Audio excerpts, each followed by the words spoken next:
Hi everyone and welcome to a new edition of We Are Sunderland with myself, Scott Wilson and Dom Shaw, brought to you as ever with our partners who are the Fans Museum and Cospex Opticians.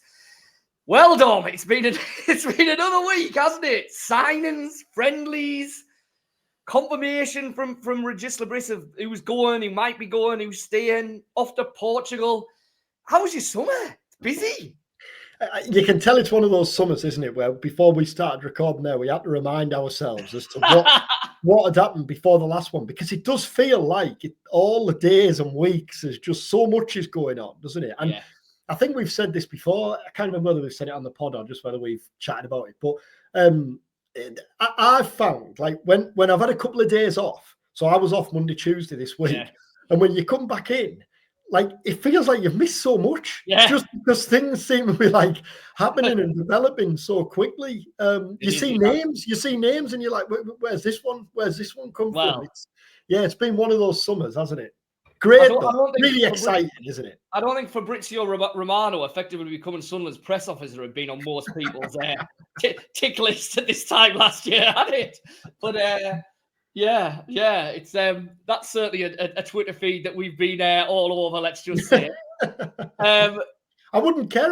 I wouldn't care. I didn't see him doing much on the Alan Brown signing. 12 months. No, it's interesting, isn't it? I seem to remember Max Power slipping through the net. I don't think that got the here we go big licks. Fabrizio, where were you when Isaac Lee Hadji was signing for Sunderland?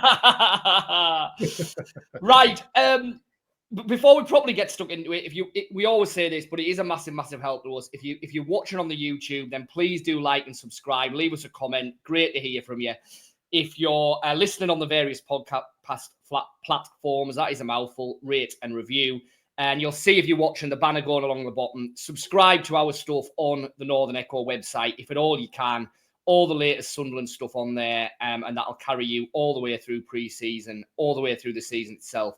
It's just £6 for 6 months of coverage. That gets you ad-free access to the website and also a brand new sparkling app for all the stories and also the print version. Right.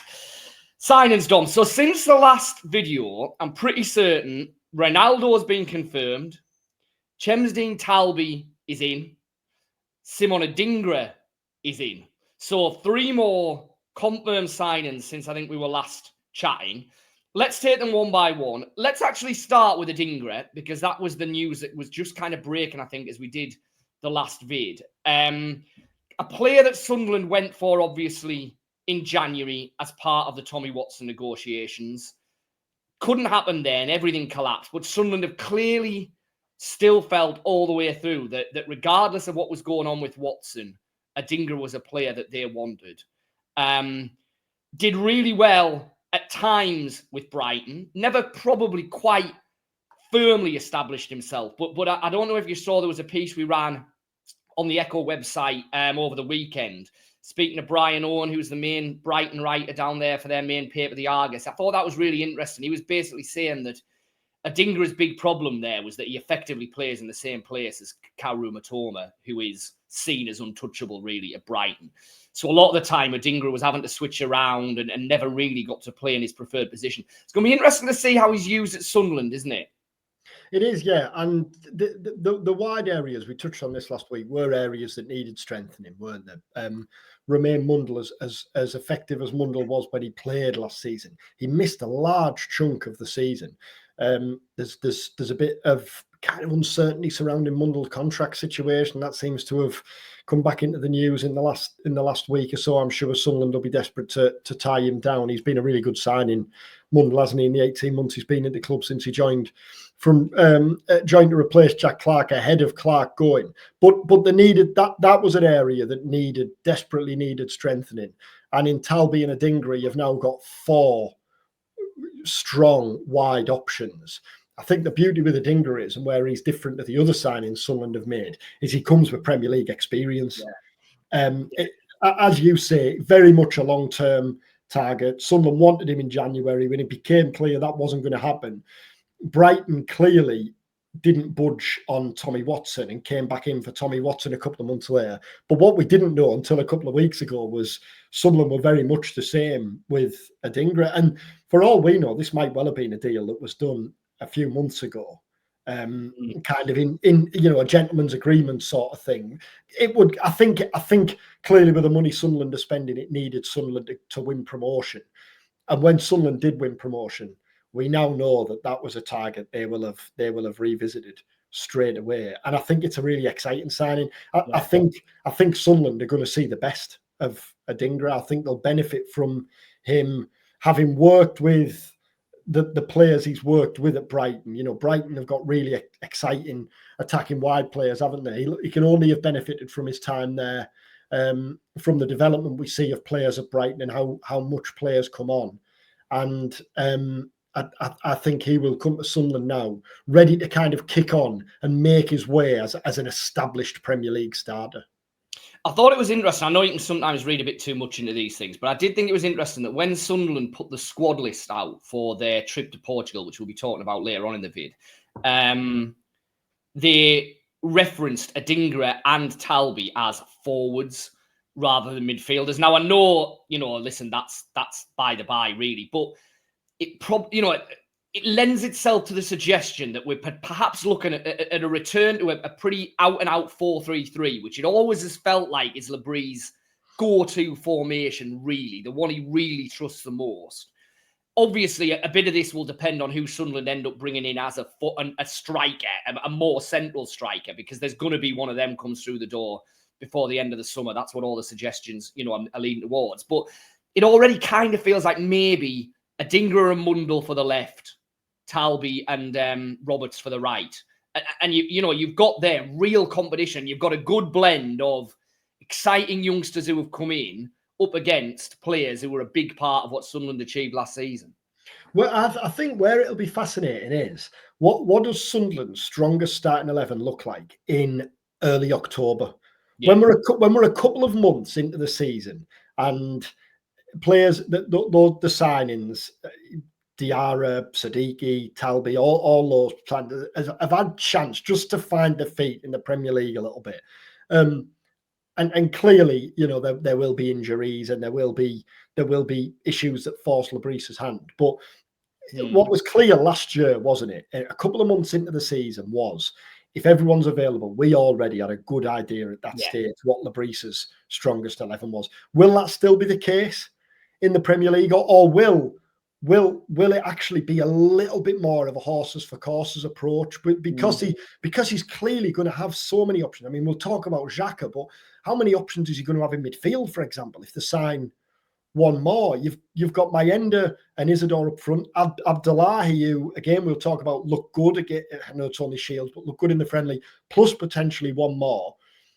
It's going to be fascinating to see how that plays out, isn't it? And I think the other thing you would say is, not all the signings are going to be instant successes, are they? Some will be. Others might well need a bit more time to find the feet. Well, because of that depth, takes the pressure off slightly, doesn't it? If Talby needs a couple of months to adjust to the Premier League, well, that's all right, really, isn't it? If you've got 3 or 4 several other options in those areas, because one more that's emerged this week is Al-Khanous at Leicester. Now, clearly, attacking midfield, as things stand now, you'd look at and think, that's not an area Sunderland want to strengthen. But the messages we've both had all summer, really, are clearly there are priority areas, but we want to strengthen the squad. And if we have the option to bring in someone who we believe will improve and strengthen in any area, we'll look to do it.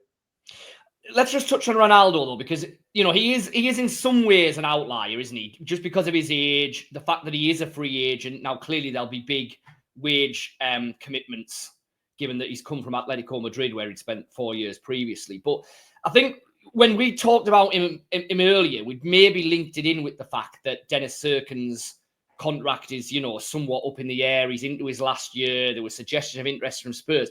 But obviously, in the last couple of weeks, we found out about the issues around Lacey, around O'Nien, around Hjelde. Now, I'm not saying that Sunderland have signed Ronaldo simply because of that, because clearly those players will be back in a couple of months. But that, that urge, there has been an urgency to improve that defence, hasn't there? And there probably still is at centre half, to be perfectly honest, because, once those injury situations were revealed, then it did immediately focus everything on, okay, well, how many defenders have Sunderland actually got here now that could, that Lebris would want to play in that first game of the season? Yeah, because as things stand, and clearly there'll be at least one more coming in. But as things stand, what's your defence against West Ham? Hume, Ballard, Sealt, and Ronaldo. Well, Ronaldo hasn't linked up with the squad yet. Sealt has barely played any football because of his injury problems. So they're gonna. I mean, Lebris told us, confirmed it after the game on Saturday. Strengthening at centre half is a must. There's been links this week, which we'll talk about. I guess the thing with Ronaldo as well is Sirkin and Elise. I know the hope is they'll only miss the first 3 games of the season, but that's coming off the back of a season heavily disrupted by injury for both. So for all, in an ideal world, both are going to be back by the end of August, early September. Sunderland can't take any chances there. And I think similar to Xhaka, really, which obviously we'll get on to. It's not just what Ronaldo brings as a player and that cover and competition, but I think it's that experience and nous and know-how of playing at the top level. It's not just like he's been a fringe figure in and around the top level, is it? He has been a major figure at the top level, and he won't be coming in to be cover for Dennis Sirkin at left, will he? He'll be coming in to play. Again, that's another one where it'll be interesting to see how it plays out. And we'll get a first look at probably those 3 in either the Sevilla game or the Sporting game this weekend. And again, we'll get on to Portugal and the trip and everything. But we have seen one, or at least you anyway, Dom, have seen one of the new signings. I was swanning around at Sheepfolds and Hamilton, which we can talk about later if you want. But lovely Saturday afternoon with the kids. Meanwhile, you were at South Shields and watching Habib Diarra. So we'll get to the rest of the game in a minute, but specifically on Diarra, what did you make of him? Yeah, he looked good. Obviously, there's always a caveat with the opposition in that sort of game, but it was clear right from the off what type of midfielder he was and what he's going to offer the Sunderland midfield. Covered loads of ground quite deceptively. It was one of those where you kind of just seems to glide across the ground with ease, really covers a lot of ground very easily and very quickly without really looking like he's doing so. But it was clear that both sides of his game, so there was the interceptions, the breaking up play, the sitting there and doing the dirty work and then immediately playing it off. That side of his game was evident. But then also the other side where immediately looking to move it forward. His passing range was clear with a couple of really full pitch length crosses from left to right to left. And then it was, got that out. Yeah. And then it was Diarra that led the break that led to the second goal on the stroke of half time. Yeah. Played in Mundle, who broke away and scored down the left. Mundle looked bright. It was really impressive. But what was, I think, extra also eye-catching was the fact that Lefebvre played in that deeper midfield role alongside him. When you saw the 3 that were starting, Brown, Diarra and Lefebvre, I guess your instinctive response was to think it's going to be Diarra and Brown as the 2 and Lefebvre further forward. Well, Lefebvre played in a deeper midfield role. And it was in that area that the playoff final changed, wasn't it? When Lefebvre moved into that deeper midfield area, the playoff final swung in Sunderland's favour. And I just wonder whether that's an early indication as to what's to come. Sadiki to add in there as well. Rig, Neil, plus potentially one more. Granit Xhaka interest is there. You know, that is some midfield. Lebris has got. It's when you start to trot out these names, it is some squad they're building. One other then, just from the game at the weekend, Abdullahi, you touched on before. There's been a piece about him this week with Lebris. I think it was to you after the game, saying, we're going to have a look at him. I want a couple of weeks. Said the same about Triantis, to be fair. But Abdullahi, interestingly, he's clearly in a completely different world to Rusin, to Hamia, to Abdullah Bar, who it's clear have absolutely no future whatsoever. It may still be that if Sunderland bring in another forward, then come the end of August, Abdullahi is heading out somewhere on loan. That is still a definite option. But it's no longer looking a guarantee, is it? He might have a role to play. No, Lebris could not have been any clearer when we spoke to him after the game on Saturday. All the senior players who were playing at Gateshead can go. Bar, Rusin, Jay Matete, Joe Anderson, really everything we knew already. Paveda in there as well. I think he was the only, maybe not surprised, but he was the only one who was there was out of that group who there was maybe an ever so slight question mark over, just because we didn't really see him last year. But Lebris's mind has clearly been made up. Paveda can go. Hamia, they didn't play at Gateshead, but Pembele and Ekwa you can throw in that group as well, can't you? They can go. Yeah. So they're all available to go. But then there's also a group who played in the Shields game, senior players, but fringe figures really. Triantis, Zach Johnson, Abdullahi, there's several more. And then even probably the young players. I mean, like Harrison Jones, for example. We've just been trotting out the midfield players there. Well, how does Jones get a game next year? Would a loan move to a top-end League One club or even a championship club make sense? That feels to me like a more likely course of action, I think. But on Abdullahi, what Lebris said on those types of players is, I've made it clear to them, I want to get the first 2 weeks. I want to have a look at things in the first 2 weeks, and then we'll make our mind up on those. I still think it's likely that someone like Triantis goes, although the defensive shortage does make you wonder, even though he has been playing in midfield for Hibs. Zach Johnson is another one. Are you at the stage with someone like Zach Johnson where you need to be making a definitive decision one way or the other? But Abdullahi is an interesting one. Again, I know it was only Shields with respect, but he was a right handful in the second half when he came on. Really strong, really powerful, linked up well with the forward runners, created a couple of chances for himself, created a couple of chances for others, and then got his goal late on, which he deserved. It's the first time I've seen him play. I don't know whether you have been at the 21s games. It's the first time I've seen him. I've seen him once. Yeah. And yeah, he was good. And clearly, like, too early to get ahead of yourself, too early to get excited. But had we been having this conversation about Eliza Mayenda a year ago, I'm sure we'd have said, let's not expect too much from him. He's barely played any football. He couldn't get a kick for Hibs a couple of months ago. If Sunderland are wanting to win promotion, you can't expect Eliza Mayenda to be leading the line. And look how much he improved. So, yeah, I think it's going to be an interesting one to watch with Abdullahi. He was good. He was definitely one of the players. Niall Huggins, another, clearly great to see him back after such a long spell out. And again, opposition, but it was a reminder of just what he had to offer, because I know he's had 18 months out, but he was darting up and down that right side. Hasn't lost a yard of pace by the looks of it.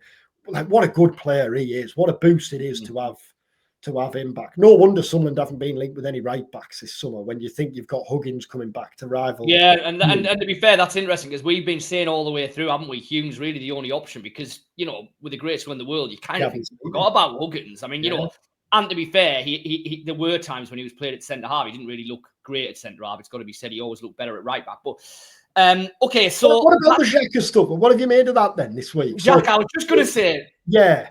So Sunderland want Granit Xhaka. That much is true. Sunderland are firmly interested in signing Granit Xhaka from Leverkusen. He's still got years to run left on his contract, but the indications from Germany are that Leverkusen would be open to doing a deal. What do you make of it? Well, I think it's interesting that when we, all the way through, when we spoke to Christian Speakman at the end of the season and put Henderson to him, his response was, we know what Jordan Henderson's got to offer. There is a degree of interest there in that we know he's available, but we feel we've got alternative options who are better in midfield. Some of them are a completely different type of player. Some of them are maybe in that kind of... Now, Granit Xhaka, for me, maybe the big reason that Sunderland didn't push for Jordan Henderson is because they feel that at the stage of his career that he's at, Granit Xhaka has more to offer on a 2-year deal than Jordan Henderson does. Now, that's not to say Sunderland are going to get Xhaka, because from all we're hearing, it's a real battle there. You know, the Turkish interest is strong. They've got money they're willing to throw at it. But Sunderland are definitely in their pitching. And like you say, it feels like he's somebody who could add so much to this squad in a lot of different ways. You know, he's clearly still playing at the very, very highest level in the Bundesliga. So is a technical ability, his ability to play as a midfield kind of pivot, as a defensive midfielder in the Premier League, I don't think you can question. But then, you know, what he'll give in terms of leadership, experience, professionalism, all that kind of stuff. I mean, if they get Xhaka over the line, I would go as far to say I think it could be the biggest transfer they make all summer. Right. Because I think that he's got that. And I just think it's a statement signing, isn't it? In a different way to, you know, don't get me wrong, the signings, you know, getting Enzo Lafay is a statement signing. It certainly was when they started doing it in the Championship.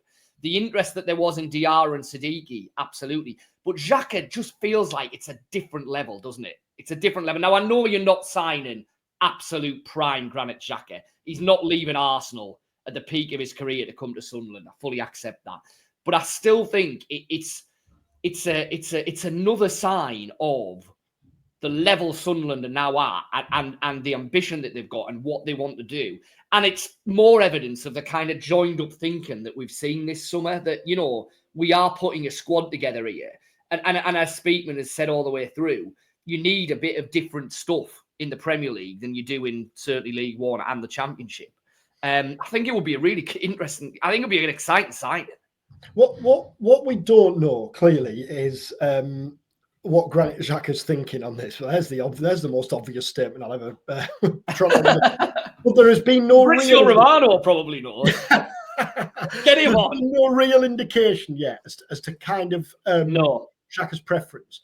And in terms of new challenges, I would imagine our friends at Neon SC or whatever they're called, who plucked Marcin Bulka, would be able to offer a certain type of new challenge. Yes. But if Xhaka clearly played in more than 200 Premier League games at Arsenal, so there's clearly the attraction of returning to the Premier League. And you can imagine that.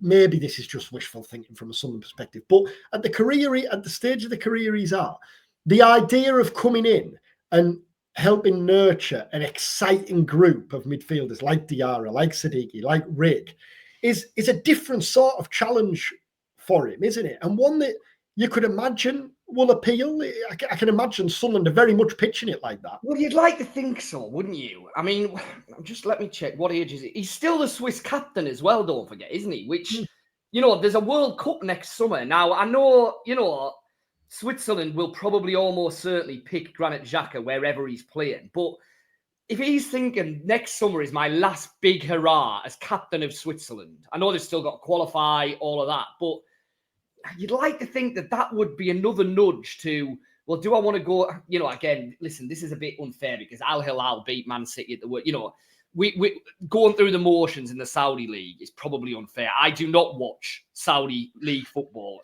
in any kind of a regular basis. So it's a lazy stereotype probably to say that he'll go over there, he'll take the money, he'll stroll around in front of 500 fans and whatever. But it's undoubted that playing in the Premier League is a much more competitive environment. It has to be better for him in the lead up to what might be his last big tournament as captain of the Swiss side. So potentially that comes into it. Like I say, he's 32. So, you know, yeah, but it's not like he's 39. He's not absolutely on his last legs, is he? At the age of 32, he's always struck you as a professional player who looks after himself. You know, you've never heard anything other than that around Granit Xhaka. You know, for all he had a bit of a love-hate relationship with the Arsenal fans at times because they wanted new signings in. His attitude, his professionalism, and what he offered at Arsenal was never in question. So, you know, I think he could quite easily come to Sunderland on a 2-year contract and play the next 2 years in the Premier League at a really high level. You'd like to think, like you say, that would trump £160,000 a week playing in Saudi Arabia, but it didn't for Marcin Bulger. And I don't know. That's a really difficult one. What it does seem like is he's going to be on the move somewhere this summer, doesn't it? It seems like the decision has been made that Granit Xhaka is going to be on the move. And Jean Lacumi, the centre-half who Sunderland are interested in, the Bologna defender, I'm reluctant to talk too much about him because I'm conscious of the fact that things change so quickly at this stage of the season, at this stage of the summer, sorry. We're recording this on Thursday morning. This might well have moved on by Thursday afternoon because there was conflicting reports from Italy yesterday. The early suggestions was that he has made it clear he only wants to move if he's going to Champions League. Then the next suggestion was he's going to push to talk to Sunderland and wants Bologna to accept an offer. The release clause, the €28 million release clause, has now passed, according to reports in Italy. But that was never really in Sunderland's thinking anyway, because the indications are Bologna might be willing to do business for around €22 million. But he's 27, Lacumi, which again is interesting, isn't it? It shows that Sunderland are not just looking at 20 and 21 and 22-year-olds. Yeah, I mean, so I think it's pretty clear that before the end of the summer, Sunderland are going to bring in a centre-half and they're going to bring in some form of a centre-forward, a forward player. Now, we know in the forward situation that they've been looking at 3 or 4 or 5. You know, the names have been out there, haven't they? Ableen, Mikitadze, Vat, the Ukrainian lad.